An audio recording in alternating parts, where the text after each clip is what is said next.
Hace unos 5.000 años, uno de los imperios más grandes y poderosos de la historia emerge de las riberas del Nilo. El antiguo Egipto. Templos monumentales, tumbas y metrópolis son testigos del poder de esta fascinante civilización.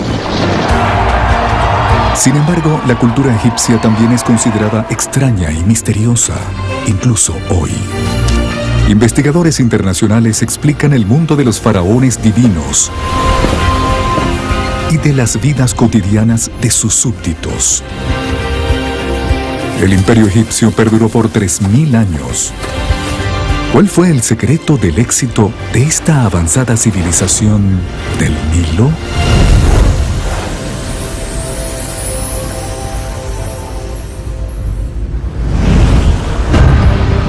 Una estrecha franja verde en medio del interminable desierto, el Nilo, la arteria vital de Egipto. Sus aguas transforman suelos sedientos en productivas tierras de cultivo. Las primeras casas y asentamientos emergen de su lodo. Fue el lodo de Egipto el que realmente lo hizo exitoso. La historia de Egipto es la historia del Nilo.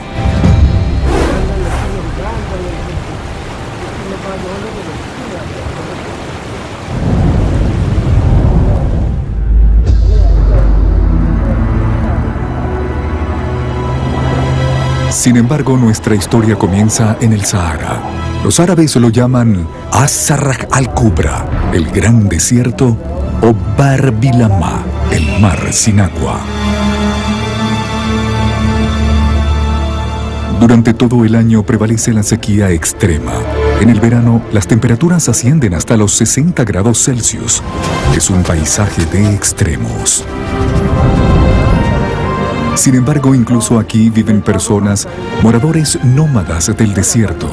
La mayoría de ellos son árabes, bereberes o tuaregs. Se encuentran principalmente al borde del seco desierto, donde crían ganado, cabras y ovejas.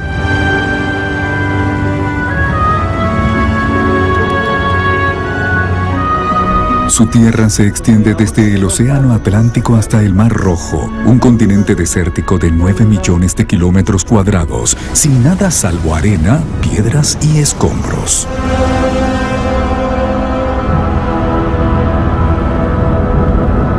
La vida aquí se encuentra solo en unos pocos abrevaderos. Existen 5 de esos oasis en el Sahara egipcio actualmente, islas verdes en medio de un paisaje hostil y árido.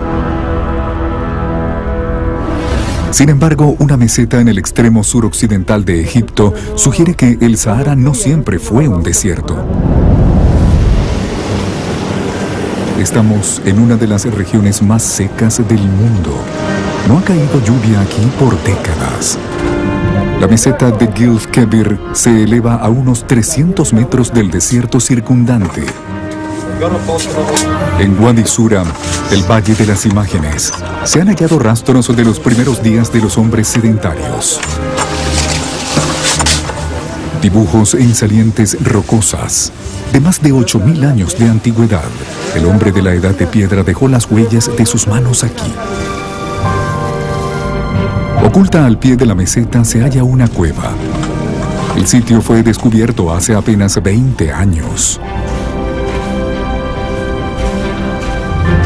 Sus muros de roca están cubiertos de figuras por todas partes. Hombres cazando, niños jugando.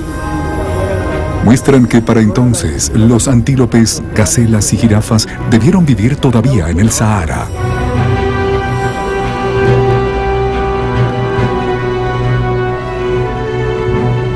Sin embargo, la cueva recibe su nombre por estas grotescas figuras. Monstruos sin cabezas cuyo significado aún confunde a los investigadores actuales. La mayoría son las llamadas criaturas mixtas. A algunos les parecen simios o elefantes.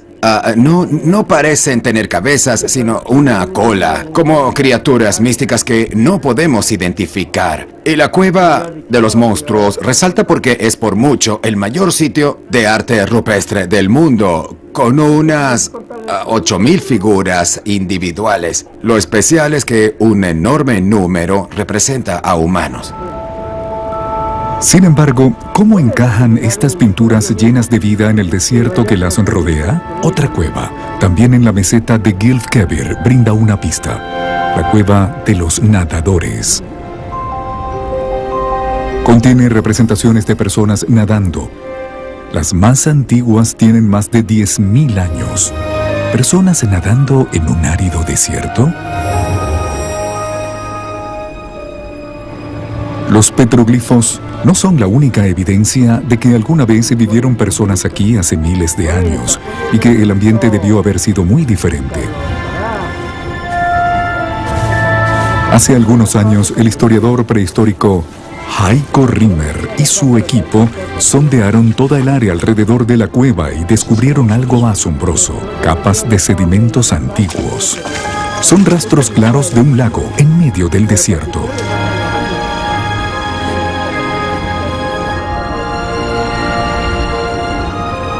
De hecho, hace unos 10.000 años, el paisaje al pie de Gilf Kebir era mucho más verde.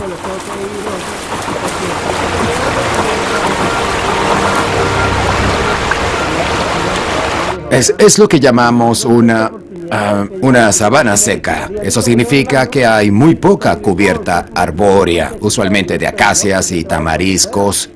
Y durante los periodos de precipitación se forma un área verde muy rápidamente, en especial en las planicies arenosas. Así que surgen prados que se usan como fuente de alimentos. Donde ahora hay un desierto, hubo exuberante vida por miles de años. Enormes rebaños alguna vez recorrieron las fértiles planicies del norte de África. El cálculo de modelos ha revelado el secreto del Sahara verde. El que llueva o no en el Sahara depende de los vientos monzones, y hace unos 12.000 años el clima en el norte de África cambió. Es el final de una era de hielo. El hemisferio norte recibe más calor del sol, ya que entonces la inclinación del eje terrestre es particularmente grande. Y eso genera vientos monzones desde el mar hacia la tierra. Estos traen aire marino húmedo al Sahara y permiten al desierto florecer. Pero este florecer no dura para siempre. A partir del año 5000 a.C., la inclinación del eje terrestre hacia el Sol se reduce lentamente de nuevo. Las lluvias monzónicas se hacen más débiles y no es solo la vegetación la que retrocede. El cambio climático que vemos aquí se debe a un proceso a largo plazo que pudo haber estado operando por 2 o por 3.000 años, incluso un poco más. Aún así, al obtener datos más precisos, vemos que en este proceso ha habido unos saltos escalonados. Dicho de otra manera, podemos decir que hubo momentos en que las cosas se movieron rápido. Y fue entonces cuando los primeros grupos de moradores de las áreas marginales se retiraron. Primero a los oasis y luego también a la región del Valle del Nilo.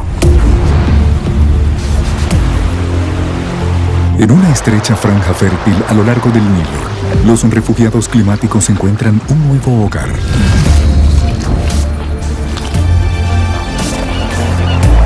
Un paraíso verde donde comienza un tipo de vida diferente para los moradores nómadas del desierto.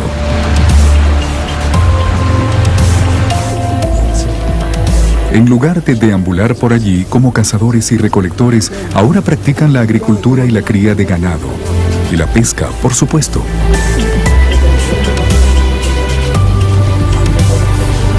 El establecimiento es el prerequisito para el surgimiento de la primera civilización avanzada alrededor del Mediterráneo. Y los egipcios saben a quién le deben esta nueva vida de prosperidad. Antiguos relieves muestran que incluso para la vida en el más allá, los antiguos egipcios no podían imaginar nada más hermoso que el Nilo, que les daba todo lo que necesitaban. Las imágenes de pescadores y cazadores son bendiciones pintadas para una buena vida después de la muerte. Peces, cocodrilos e hipopótamos juegan en el agua. Entre las cañas y los arbustos de papiro cruzan los barcos de los cazadores de patos y gansos. En las riberas, entre juncos y flores de loto, numerosas aves anidan y son el hogar de mamíferos grandes y pequeños, mariposas y saltamontes. Puede que el Nilo no fuese una arteria tan vital antes de que la gente se mudase desde el oeste. No fue tan propicio para el cultivo, pero realmente despegó, justo en la época en que la gente se mudó allí desde el oeste del Sahara. Así que fue una feliz coincidencia, los pastizales se estaban secando, los lagos se secaban, pero el sedimento comenzaba a ser depositado por el Nilo, mediante su inundación anual del Valle del Nilo. Eso fue lo que hizo posible el cultivo en el Valle del Nilo. Eso hizo posible la civilización egipcia. Cada año, en la misma época, el río desborda sus riberas y esparce su fértil lodo negro. La inundación del Nilo en el verano también marca el inicio del nuevo año en Egipto. El Agher es la época de la inundación, la primera de las 3 antiguas estaciones egipcias.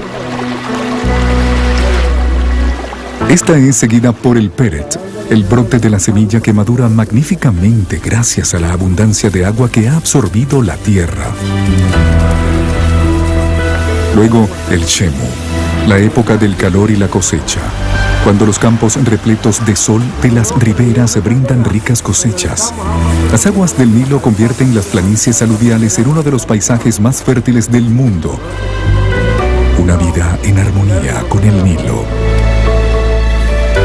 Hasta que el agua llega de nuevo y el lodo transportado en su largo viaje.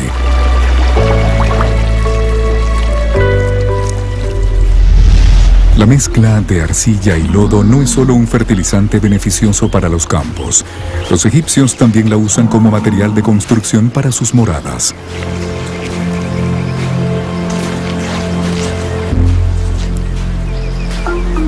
Pueden hacerse ladrillos con ella usando simples moldes de madera. Se agrega arena y paja para mayor estabilidad. Luego, los ladrillos se secan al aire.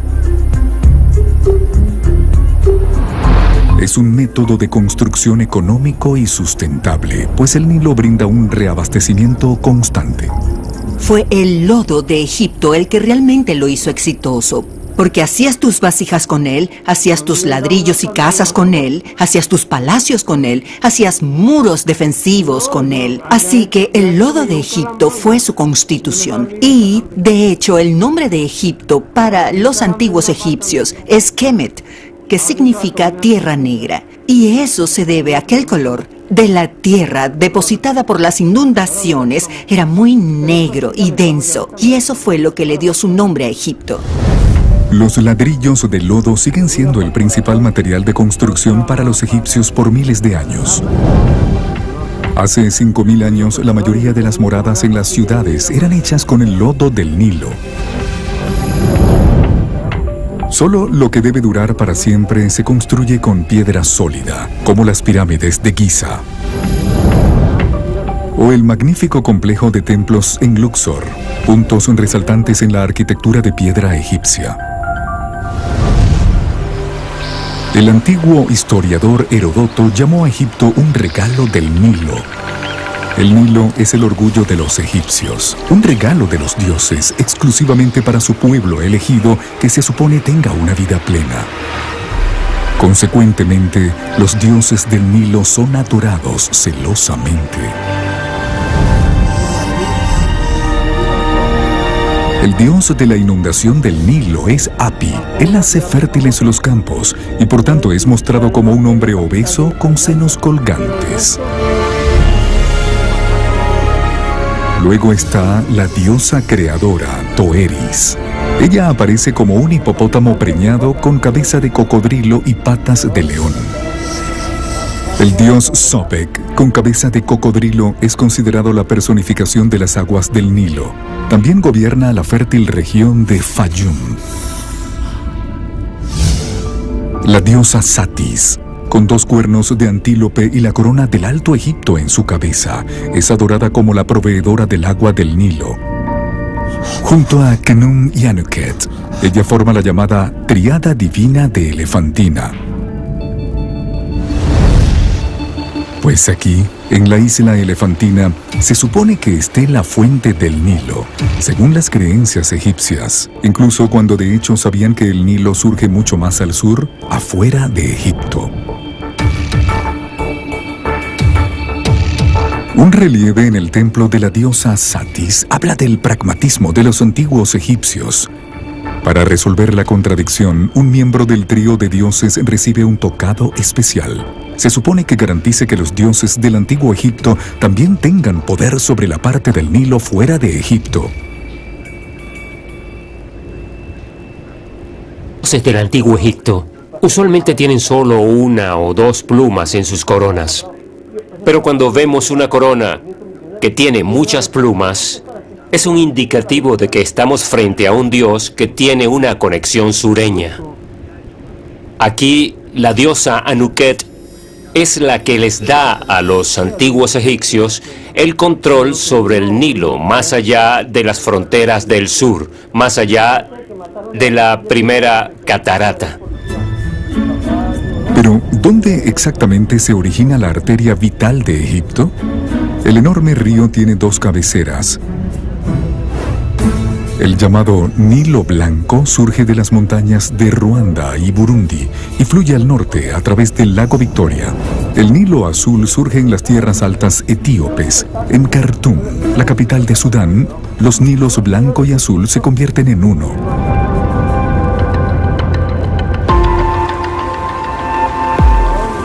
Los egipcios celebran la inundación anual del Nilo con un ritual especial. Cuando la inundación alcanza cierto nivel, el faraón perfora las represas y el agua puede brotar hacia los campos.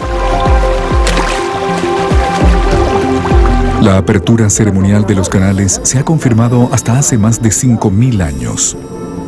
¿Cómo ocurrió esto? ¿Cómo surge la realeza? Probablemente se deba a que en todos los períodos Egipto fue organizado por grupos familiares. Estos grupos son las semillas y básicamente la expansión de la realeza se debió a que un grupo familiar y su dirigente se hicieron cada vez más dominantes, poniendo cada vez más aldeas e incluso otros reinos, otros distritos completos bajo su control. Con el tiempo surgió la realeza, con la familia de familias, que es lo que significa la palabra faraón. Significa per-a-a, mayor, la casa mayor.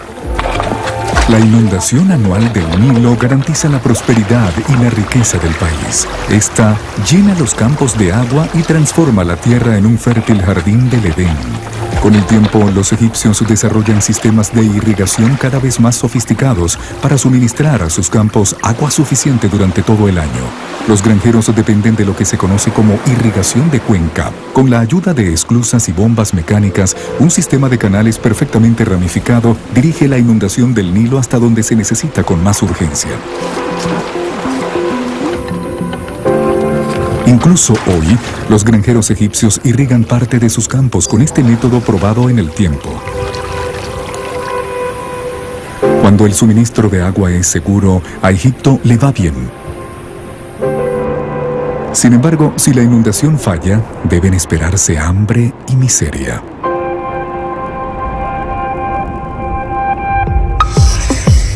En el Reino Medio, enormes proyectos de construcción se diseñan para asegurar un suministro continuo de agua. Bajo el gobierno del faraón Amenemhet II, alrededor del año 1850 a.C., el curso natural del ramal del Nilo llamado Bar Yusuf es convertido en un canal. El canal Joseph, de 15 kilómetros de largo y 5 metros de profundidad, sigue la gradiente natural del valle y conecta el Nilo con la cuenca de Fayún al suroeste del Cairo. Se crea un gigantesco sistema de irrigación con poderosas represas y canales de drenaje. La desviación del agua del Nilo hacia la cuenca de Fayún también crea un enorme lago artificial, el lago Mueris. Un reservorio de agua con una capacidad para la época de 114 kilómetros cúbicos. Se llena desde agosto hasta diciembre a través del canal Joseph y se vacía de nuevo desde marzo hasta mayo. Así que comenzando en abril, las cosechas de verano pueden cultivarse en la salmuera del lago en un área de 15.000 hectáreas. El pantanoso Fayum se convierte en el granero de Egipto, un oasis en medio de un árido desierto. Sin embargo, para coordinar el envío de trabajadores diestros y materiales es necesario otro logro de la avanzada civilización egipcia, una administración de buen funcionamiento.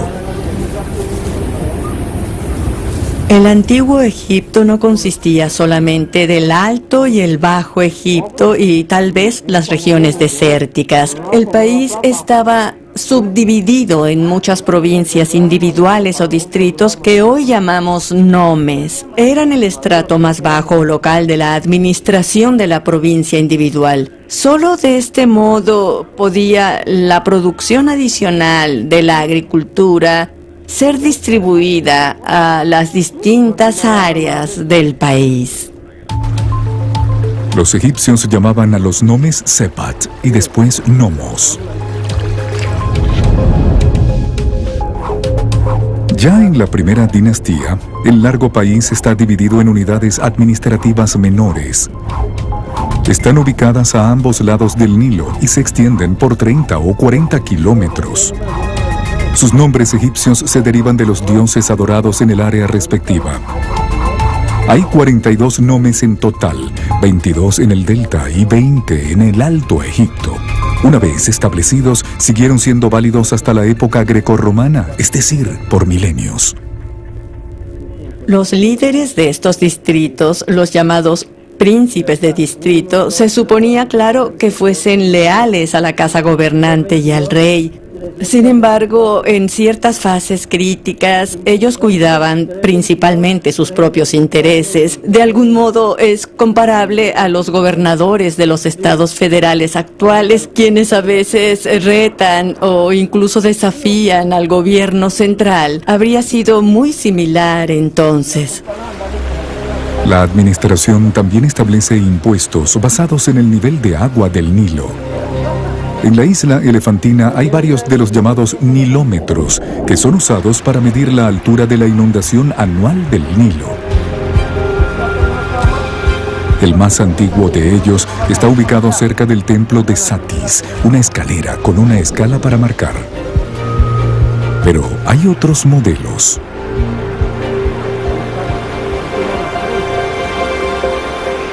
Por todo el Nilo había nilómetros.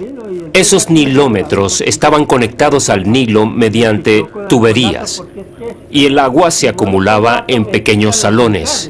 Y en esos salones, el nivel del agua del Nilo podía estimarse y medirse muy bien.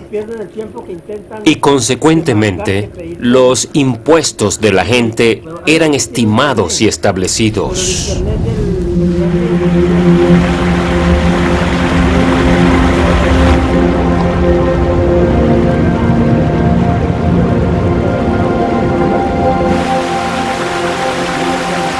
Más agua significaba una agricultura más abundante y a su vez impuestos más altos. Y también lo contrario. Así que esto era muy importante para la administración del antiguo Egipto. Los oficiales egipcios son poderosos, mantienen el orden y cobran impuestos, principalmente en bienes. Pero incluso la administración egipcia no habría funcionado sin otra invención revolucionaria: la escritura. La escritura surgió incluso antes del Reino Viejo. La razón fue simplemente económica. Si quiero llevar ciertos bienes en algún tipo de contenedor de un lugar a otro, deben ser registrados en los contenedores. ¿De dónde provienen y a quién le pertenecen? Esto puede lograrse con un número limitado de signos básicos. Sin embargo, muy pronto ese sistema de escritura evolucionó en algo diferente.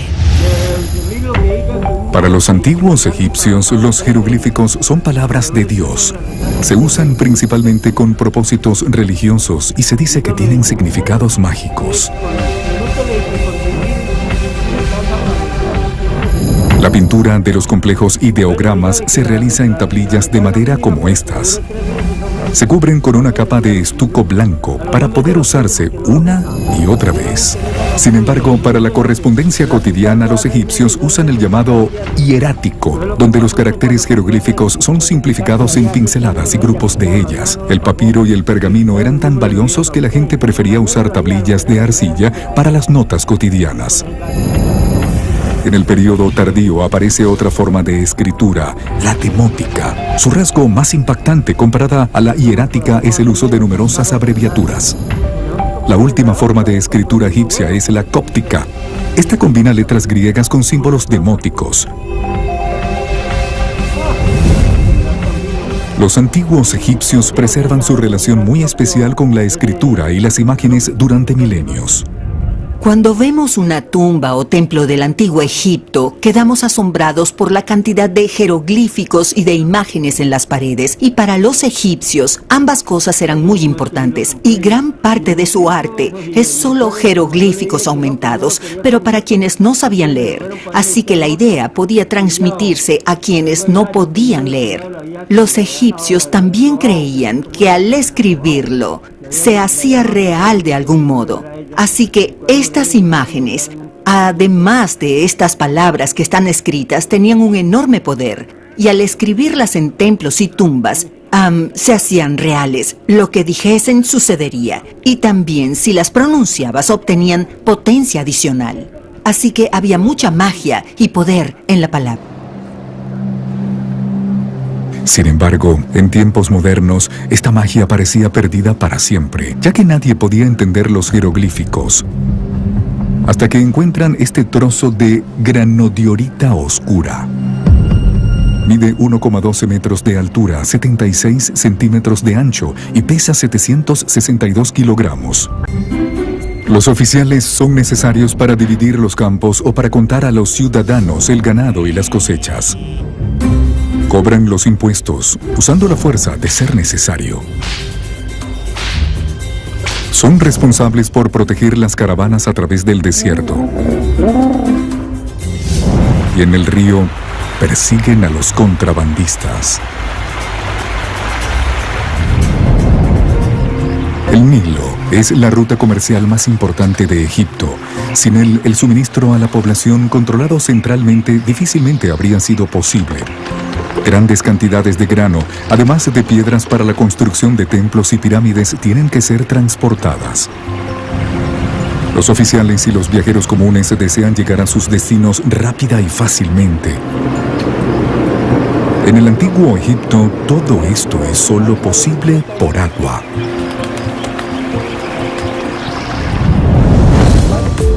El material de construcción para los primeros botes crece en las riberas del Nilo. La caña es un material particularmente liviano y fácilmente moldeable.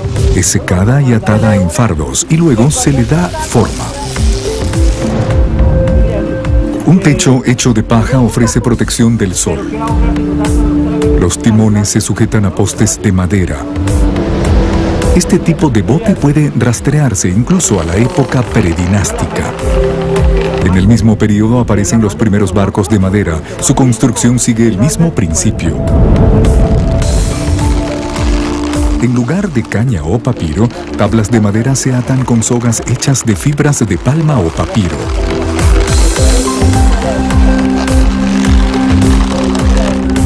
Estos barcos de madera son lo bastante estables para poder cargar incluso bloques de granito con un peso de varias toneladas.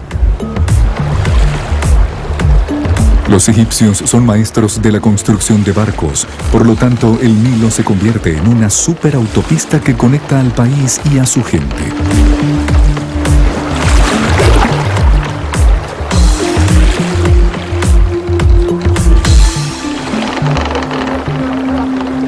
El Nilo básicamente bastaba como arteria de transporte por todo lo largo del país, así que el modo de viajar en el antiguo Egipto era por bote, y el Nilo era una arteria muy concurrida. No solo le daba vida a Egipto en cuanto a transportar el sedimento que permitía la agricultura, sino que brindaba un medio de viajar por el país y unificar toda la nación.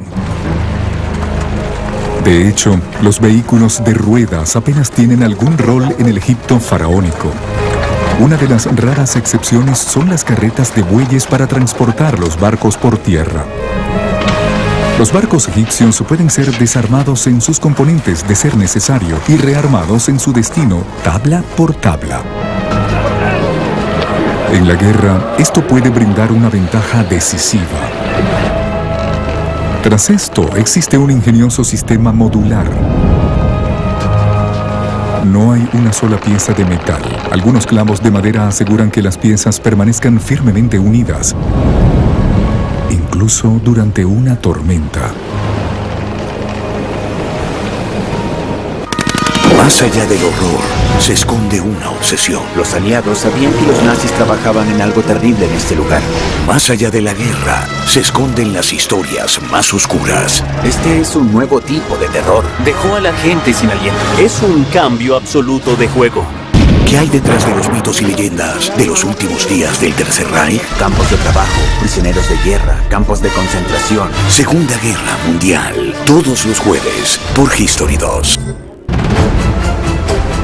Sabemos que te apasiona la historia y nosotros hemos sido testigos de ella. Desde la construcción de las pirámides, donde los faraones alcanzaban la eternidad, en la expansión romana y la alianza de Julio César con Cleopatra, con los pioneros de las grandes civilizaciones. Vamos a explorar juntos nuevas historias por History 2. Nuevo Serum Cellular Expert Lift con el innovador ingrediente antiedad Bakuchiol. Ahora con 10 veces más Bakuchiol puro. Estimula la producción de colágeno para un efecto lifting visible a partir de 2 semanas en rostro, cuello y escote. Nuevo Serum Cellular Expert Lift de Nivea. Descubre la línea completa de Nivea Cellular Expert Lift con su crema de día y de noche. Tiene las nuevas Mogul Jelly Beans. Ah, vos querés las nuevas Mogul. Jelly Beans. Sí, las... Jelly Beans. Esas, me las das. Obviously. Nuevas Mogul Jelly Beans. Pedilas como quieras, pero probalas. Qué bien me caen los que viven como si nadie los estuviese mirando. La que no se queda en el fueguito. ¿Ves como si nadie te estuviese mirando? Confía en tu frescura. Topline. Seguí la línea de tu frescura.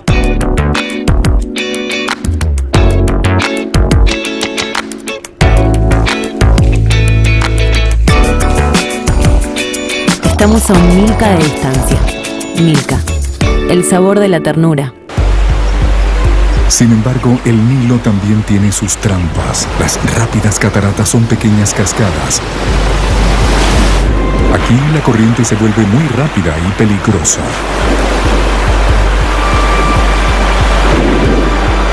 Sin embargo, en general, el río es navegable todo el año por un tramo de casi 900 kilómetros entre el delta del Nilo y la primera catarata, cerca de Asuán. El tráfico de barcos es posible en ambas direcciones. Hay jeroglíficos correspondientes para los términos corriente abajo y corriente arriba. Un barco con el mástil abajo para viajar con la corriente y uno con el mástil levantado para viajar contra ella. Ya sea movidos por el poder del músculo o del viento, las cataratas son el mayor obstáculo para la navegación. Los bienes comerciales y las materias primas como el oro, el cobre o la madera deben ser descargados aquí y cargados de nuevo, más allá de los rápidos. Se construyen caminos especiales de transporte para sortear las cataratas. Una grada consiste de 2 terraplenes amontonados a los costados. Tablas redondas de madera se colocan en la dirección del transporte. Una gruesa capa de lodo húmedo es crucial. Incluso los barcos grandes pueden ser alados con relativa facilidad. A pesar de todas las adversidades, el Nilo es la principal arteria de tráfico en el antiguo Egipto. El antiguo Egipto era una sociedad hidráulica, por decirlo así, ya que todo estaba orientado al Nilo. Eso se refiere a la agricultura y también al tráfico. El agua también separa a los vivos de los muertos en cierto sentido, pues los muertos usualmente son enterrados en el lado oeste del río. El Nilo también domina el sistema de creencias de los antiguos egipcios. Cuando los altos dignatarios mueren, son llevados al oeste, donde están ubicadas las tumbas reales. Una pirámide sirve de escalera para que el gobernante ascienda al cielo. Y ya que necesitará un barco en la otra vida, se entierran barcos completos al pie de las pirámides, las llamadas barcazas solares. Los muros ligeramente curvados de las fosas siguen las formas de los esbeltos cascos de los barcos que probablemente alguna vez se guardaron aquí. Los propios barcos, sin embargo, se han desintegrado, salvo en las cercanías de la pirámide de Khufu, en la meseta de Giza. Aquí, en 1954, arqueólogos descubrieron 2 fosas de barcos aún intactas. Por cerca de 10 años, un equipo egipcio-japonés ha estado trabajando en la recuperación de la llamada segunda barcaza de Khufu.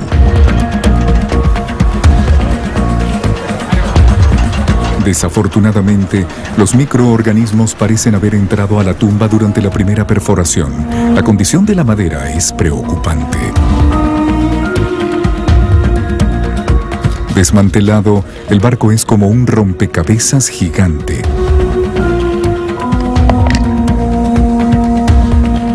Así que aún está por verse hasta qué punto la reconstrucción semejará al original. La primera barcaza de Khufu tiene 4.600 años y aún sería funcional hoy. Sin embargo, nunca pretendió surcar las aguas del Nilo. Para los egipcios, el dios Sol se movía a través del cielo en un bote, en una barcaza. Y durante el día, claro, puedes verlo, pero en la noche también tenía que recorrer el cielo o río nocturno en una barcaza. Y ese era un viaje mucho más peligroso para el dios Sol que el viaje diurno, porque la barcaza siempre era atacada por los diversos enemigos del Sol. Así que durante el viaje nocturno él tenía que luchar contra ellos, y la barcaza no era solo un método de transporte, era casi un barco de guerra, para que estuviese a salvo y que el sol saliese y el mundo continuase al día siguiente. Ninguna otra cultura se ha concentrado tanto en la muerte y la otra vida como los antiguos egipcios. Esto también es evidente por los diversos tipos de tumbas durante su historia de 4.000 años. Los primeros reyes egipcios son enterrados en cámaras subterráneas. Un montículo de arena cubre la tumba, simbolizando el montículo que emergió de la inundación primordial cuando el mundo fue creado. Luego, en el Reino Viejo, las mastabas se hicieron populares para los altos oficiales. Eran cámaras fúnebres subterráneas hechas de piedra y coronadas por una estructura rectangular de piedra. Por mucho tiempo se pensó que la primera pirámide comenzó como una mastaba y que fue expandida hasta ser una pirámide escalonada rectangular. De hecho, el mito creacionista del montículo primordial probablemente fue el modelo para los constructores de pirámides. El resultado es la perfección arquitectónica. Luego, en el Reino Nuevo, fosos tallados en lo profundo de la roca conducían al lugar de descanso final de los gobernantes, y sus ejemplos más fabulosos están en el Valle de los Reyes. Durante el período tardío, las tumbas en los templos se convierten en el estilo de moda, cámaras fúnebres bajo el área sagrada de un templo. La mayoría de las tumbas del período temprano están ubicadas en Abidos. Alrededor del año 3700 a.C., los primeros reyes de Egipto fueron enterrados aquí. Los egiptólogos llaman a esta época la cultura Nakada.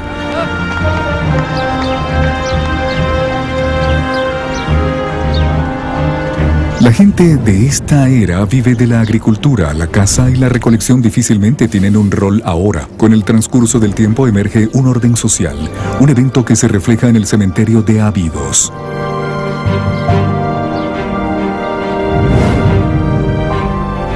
Hay tumbas más pequeñas de tiempos predinásticos, pero luego se convierte en el sitio de entierro de los primeros gobernantes de un Egipto unido. Podemos observar muy claramente cómo durante el período Nakada emerge gradualmente un cementerio elitista. Eso refleja los desarrollos sociales, económicos y también políticos que finalmente terminaron conduciendo al establecimiento de un estado territorial. Se dice que esta fue la cuna del imperio faraónico unificado. Hieracómpolis, la antigua ciudad residencial al sur del país. Alrededor del año 3000 a.C., aproximadamente 1 millón de personas vivían en las riberas del Nilo. Sin embargo, en esa época, solo el sur del Alto Egipto está unido bajo un gobernante.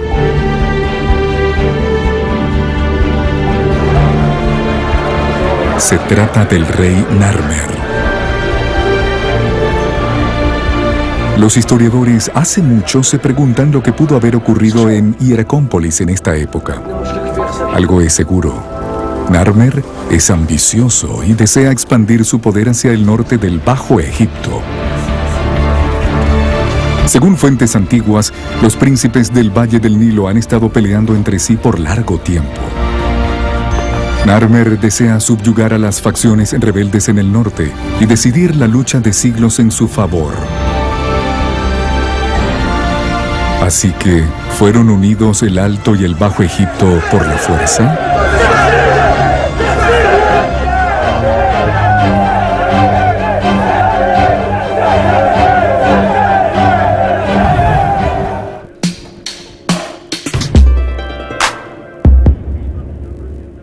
Imaginar el futuro y tener la visión.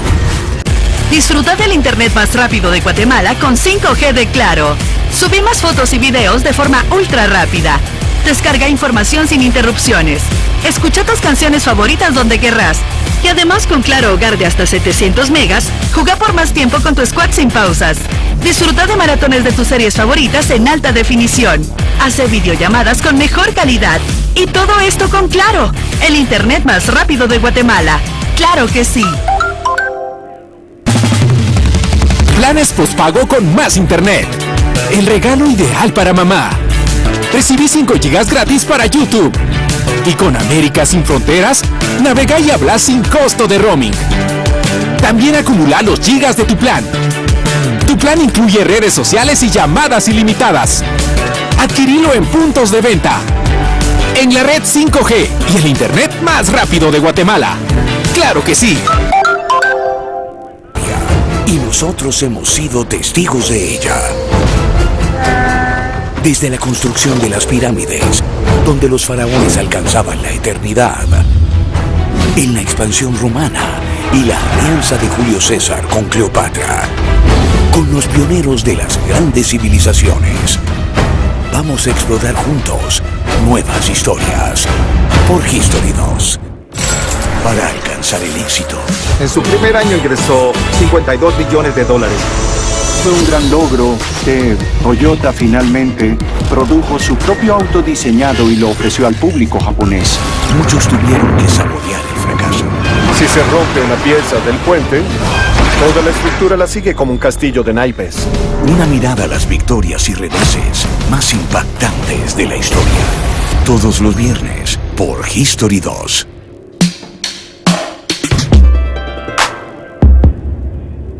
Nuevo Serum Cellular Expert Lift con el innovador ingrediente antiedad Bakuchiol. Ahora con 10 veces más bakuchiol puro. Estimula la producción de colágeno para un efecto lifting visible a partir de 2 semanas en rostro, cuello y escote. Nuevo Serum Cellular Expert Lift de Nivea. Descubre la línea completa de Nivea Cellular Expert Lift con su crema de día y de noche. Nueva Saladix extra picante. Posta, picarán más que las otras. No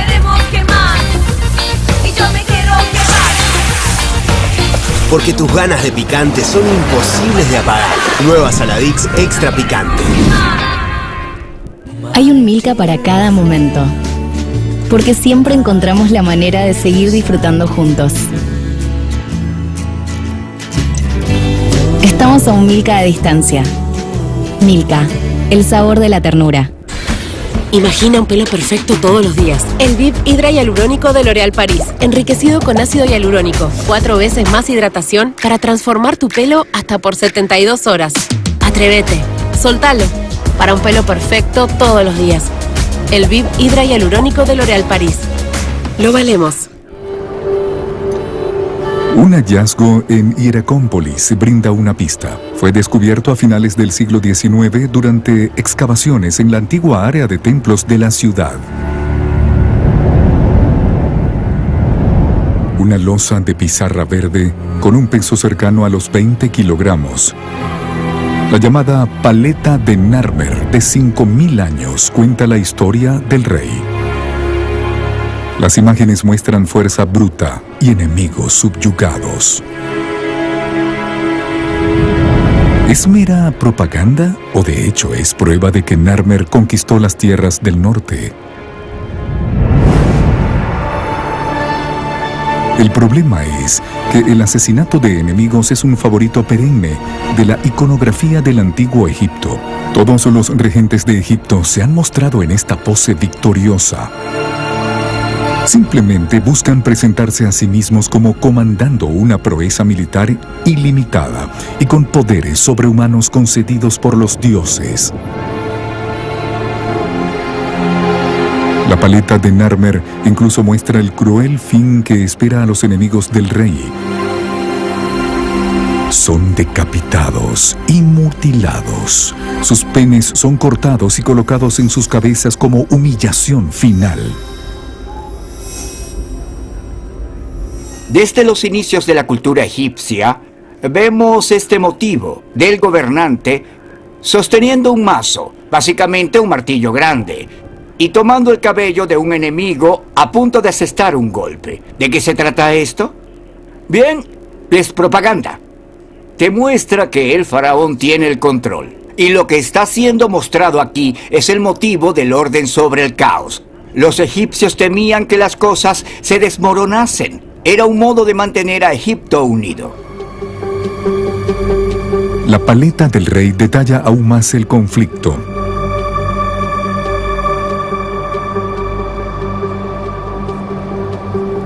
Sus oponentes son identificados como habitantes del delta del Nilo, como se indica por el escudo de armas del norte, una planta de papiro.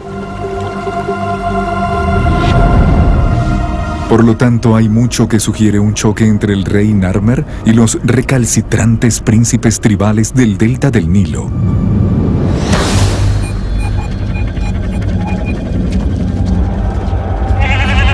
La batalla contra el ejército del papiro es la batalla más antigua conocida en la historia del mundo.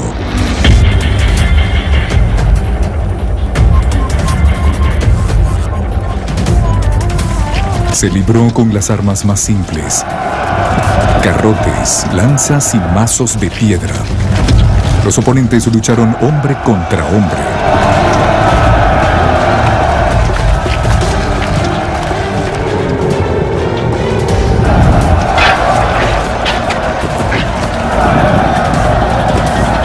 Finalmente, el rey del Alto Egipto logró la victoria.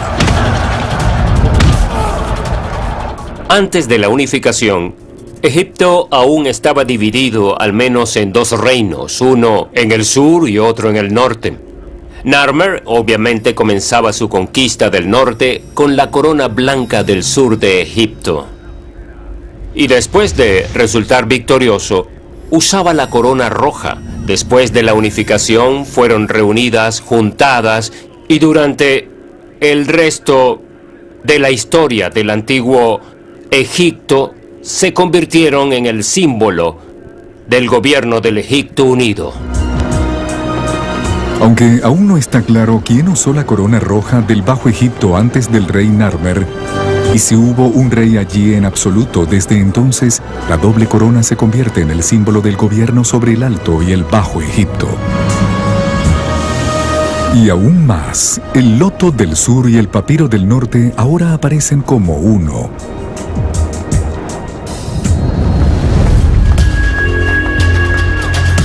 Sin embargo, desde hace mucho, los egiptólogos han dudado de si la legendaria batalla realmente ocurrió. Hasta que en 1996, mientras examinaban los registros escritos egipcios más antiguos en Abidos, investigadores se toparon con una discreta tableta. Es el documento de un envío de bienes. Para entonces los años aún no se contaban numéricamente como hoy, sino que eran llamados por el evento más importante de cada año.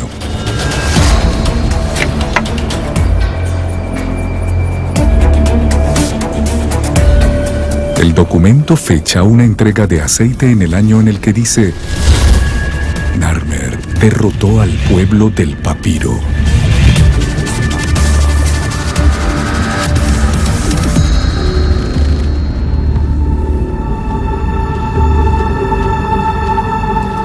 Y como señal de su triunfo y en gratitud al dios halcón Horus, que es adorado en el templo de Hieracómpolis, el rey Narmer ofrece su paleta, el documento más antiguo de la historia.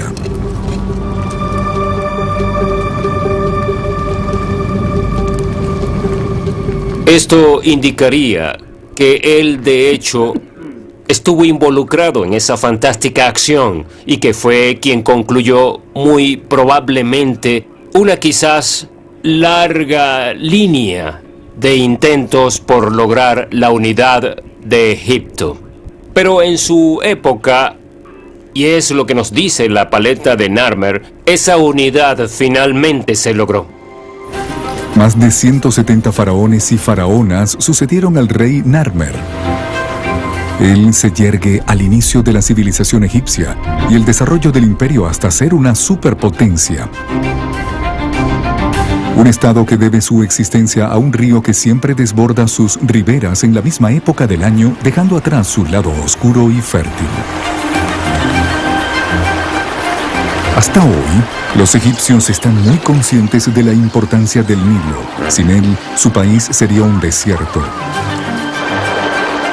Sin él, una de las civilizaciones más fascinantes de la historia nunca habría existido.